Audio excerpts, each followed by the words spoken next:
It was a bright Saturday morning. The village square was full. Colorful canopies were set up. Plastic chairs were placed in rows. Women sold puff-puff and roasted corn. Children played and laughed nearby. It was the day of the village community celebration. The elders had called everyone together to honor the land and celebrate development. Mr. Obi was the guest of honor.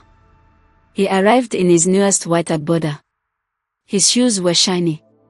His sunglasses reflected the sun. He stepped out of a black SUV and waved proudly. People clapped. But not everyone.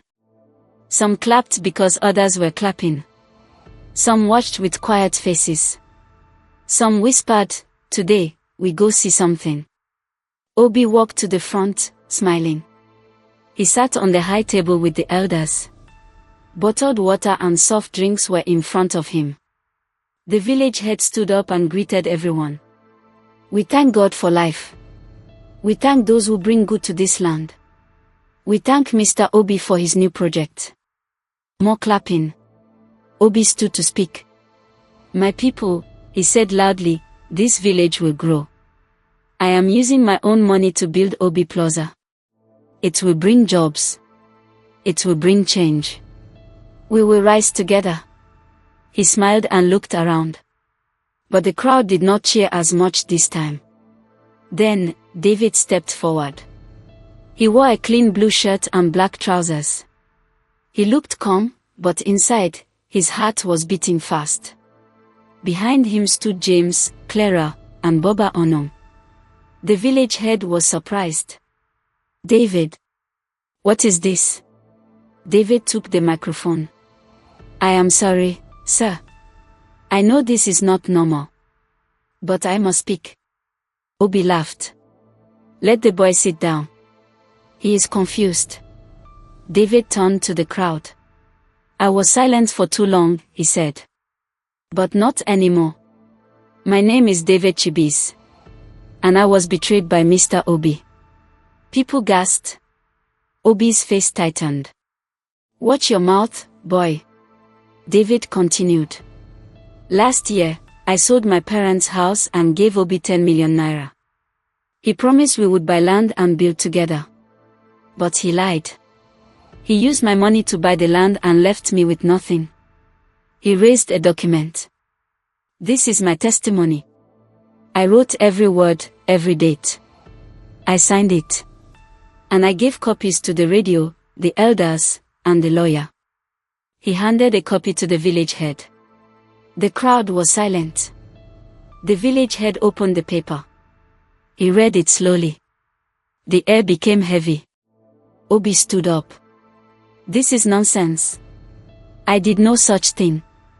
He is jealous." Clara came forward. "I typed and printed that report. It is true." Boba Onom stepped forward. "I read the notebook. The truth is inside it." Obi shouted, "This is a gang. They are trying to bring me down." David looked at him. "I trusted you. I gave you everything. You left me with nothing. You lied to me. You sent men to beat me. But now the truth is out." The people began to murmur. An old man in the crowd shouted, "This is wickedness." A woman said, "So this is how Obi got rich." Another shouted, "He must answer." The village head raised his hand. "Quiet, everyone." He looked at the paper again. Then he looked at Obi. "Is your name here?" he asked. Obi said nothing. "Did you receive this money?" Obi looked down. "Do you deny building the plaza with no partner?" Obi said, "It's my project. My idea. I was helping him." The crowd booed. The village head stood. "We will not fight here. But we cannot pretend. This is serious." He handed the paper to another elder. "This must go to the right hands." A young man shouted, "Let him pay back the money." Another said, "Let him return the land." The people moved closer. Obi stepped back. "You will regret this," he shouted. But no one listened. Even his driver moved away. David stepped aside and watched. For the first time, he felt light. Not happy, but strong. He looked at Obi. And Obi looked smaller now. Not taller than him. Not richer. Just a man caught in his lie. Baba Onum came close to David. You see, my son, he whispered, truth is slow. But it comes. Obi turned and walked quickly to his car. The door refused to open. The driver had taken the keys. People laughed. Some took photos. Others shouted, shame. Obi's sunglasses fell. He picked them up with shaking hands. The crowd began to move. But the whisper remained. Did you hear? David exposed Obi. Obi stole from his own cousin. The mighty has fallen. And the village square, once quiet with fear, became alive with truth.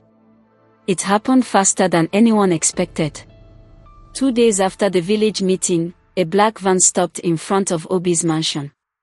4 men in plain clothes stepped out. They carried files and wore identity tags. They were from the land office and police. They knocked once. Obi opened the door himself. He was still wearing his fine white agbada. His sunglasses rested on his head. He smiled when he saw them. Yes, he asked. Are you Mr. Obi Uchenna? Yes. Is something wrong? The lead man showed a paper. We are here to seize this property. The land was wrongly acquired. Obi laughed. What nonsense are you saying? The man did not laugh. You have been reported.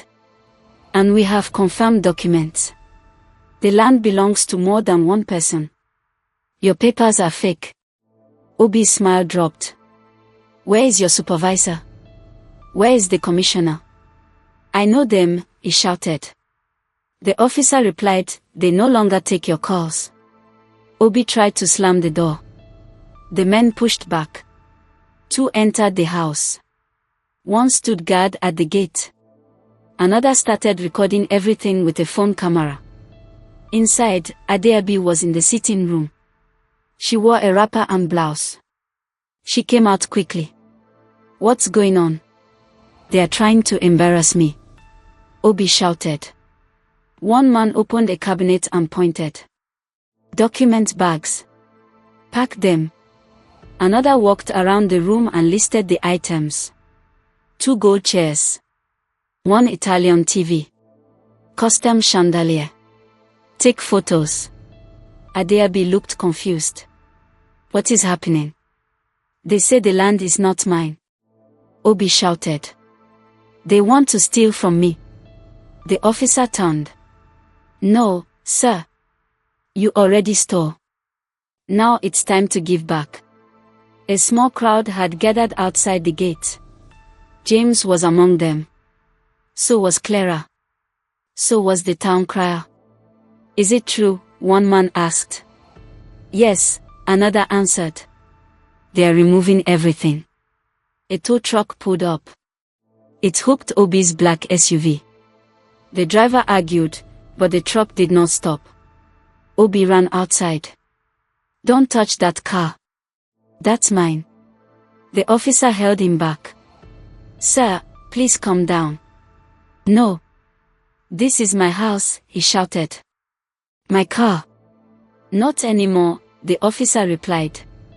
Inside the house, workers carried out a big sofa. Others packed wine bottles into boxes. A boy took pictures of everything. Adeabi stood still. Her hands shook. This is too much, she said softly. Outside, people laughed. Obi no get car again. Where is his pride now? Big man turns beggar overnight. Obi turned to the crowd. You're happy now, Obi? No one answered. He rushed back inside. One of the men handed Adeabi a paper. Madam, we are sorry. This is your notice to leave within 24 hours. She sat on the arm of a chair. Where will we go? I don't know, madam, the officer said gently. We just follow order. Obi returned with his phone.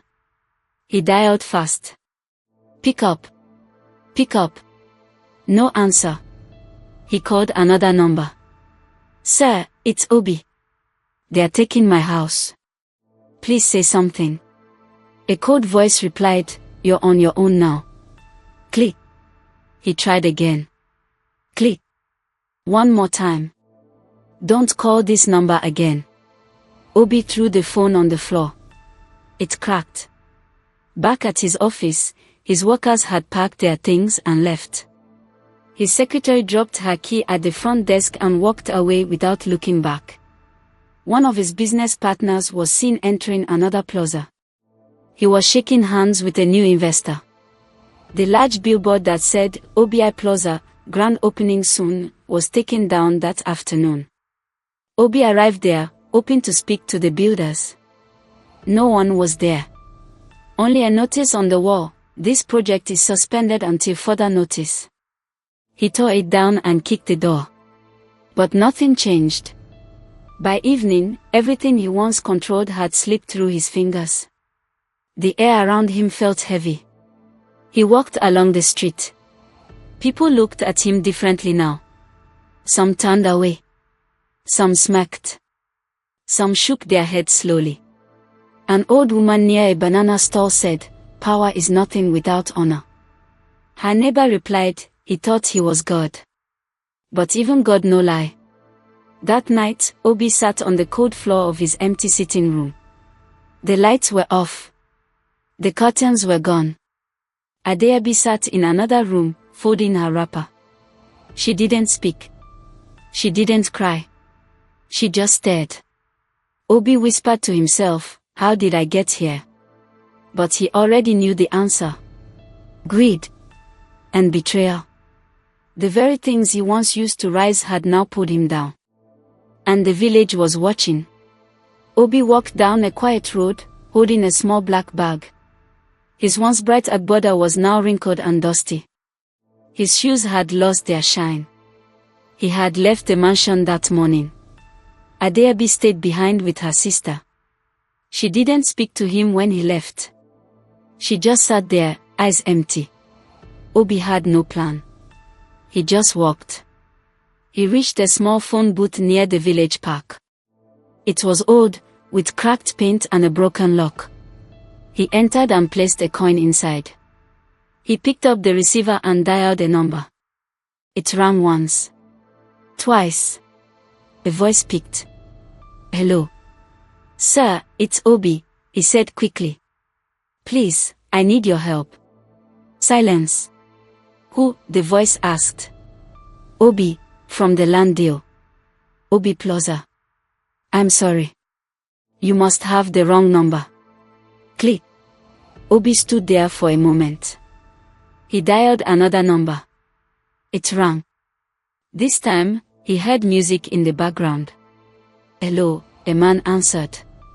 Turned. It's Obi. Silence again.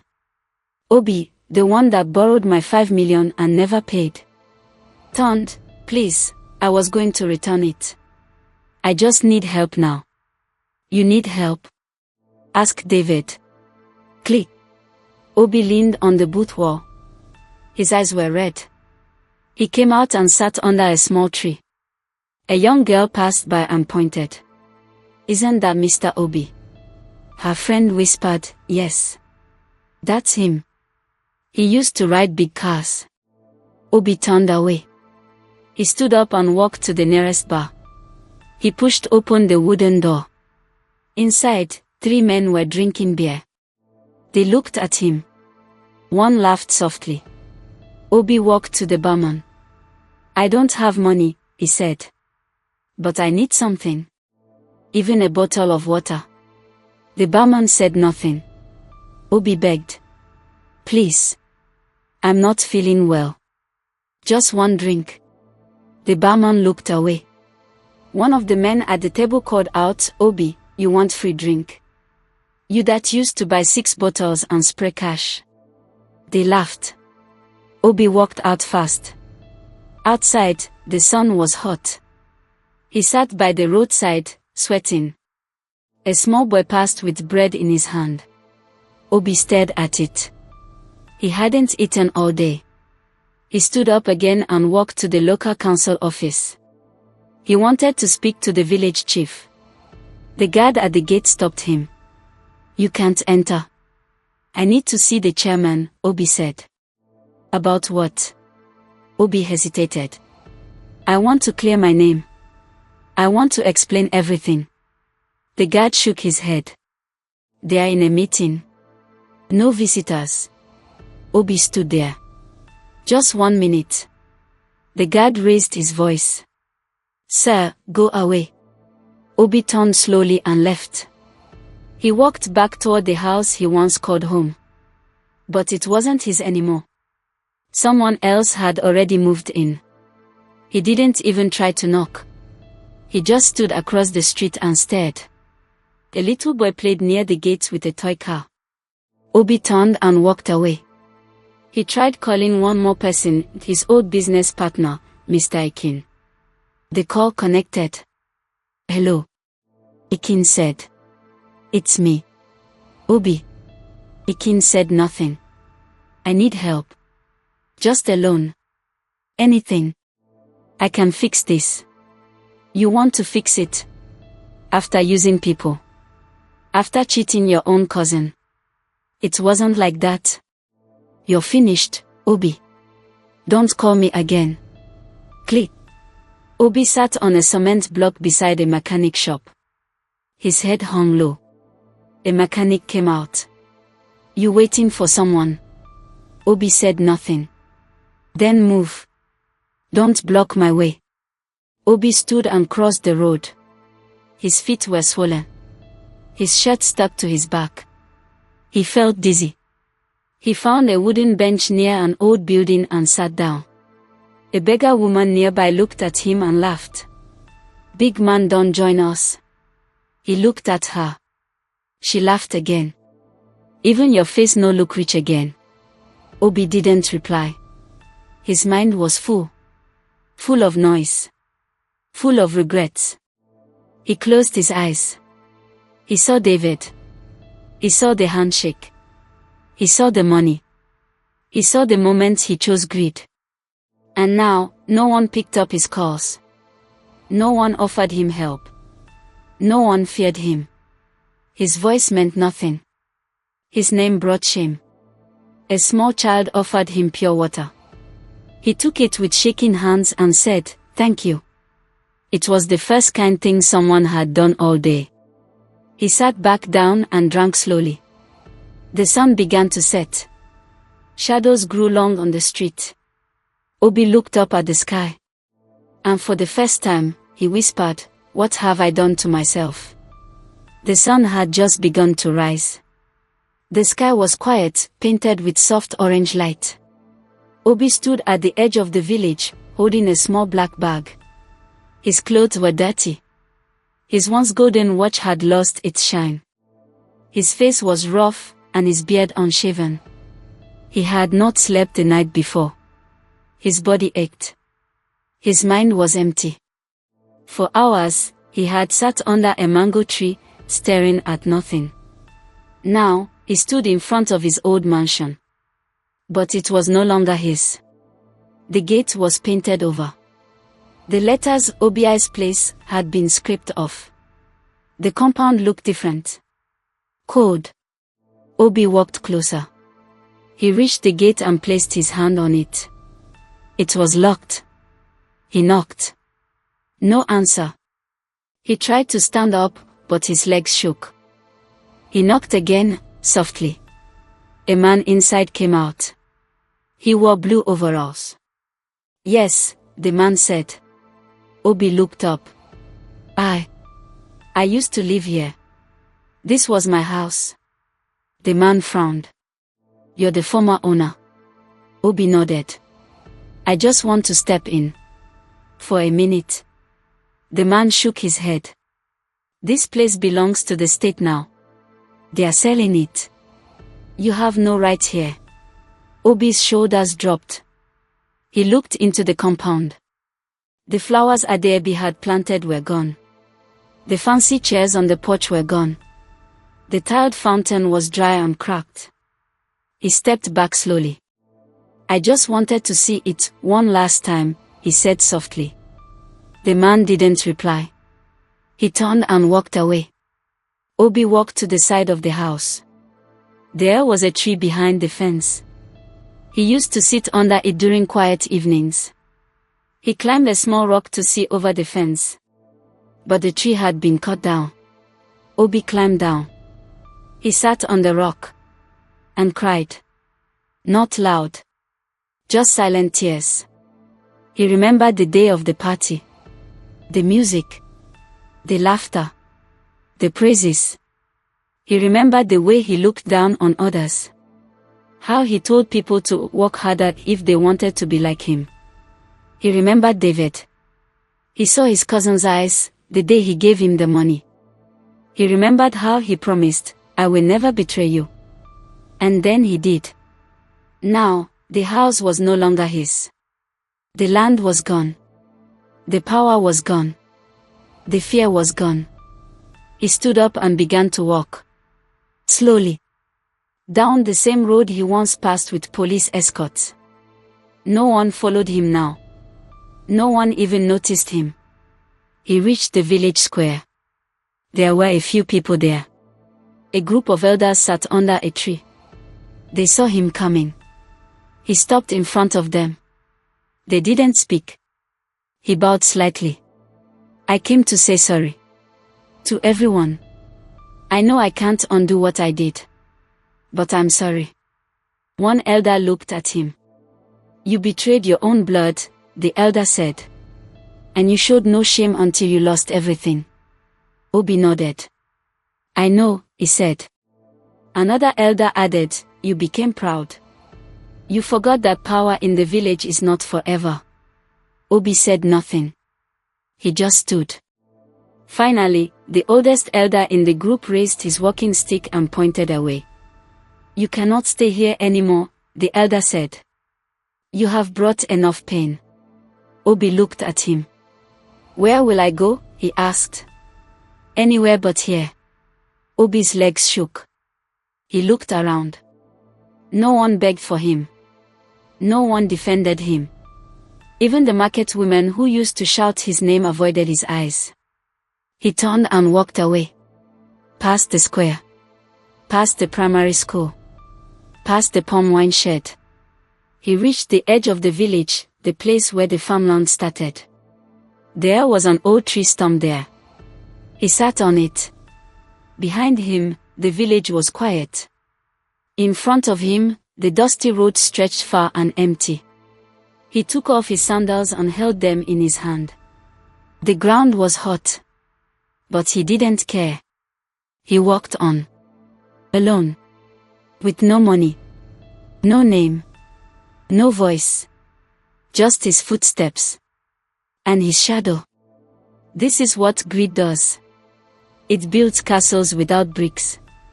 It lifts men without roots.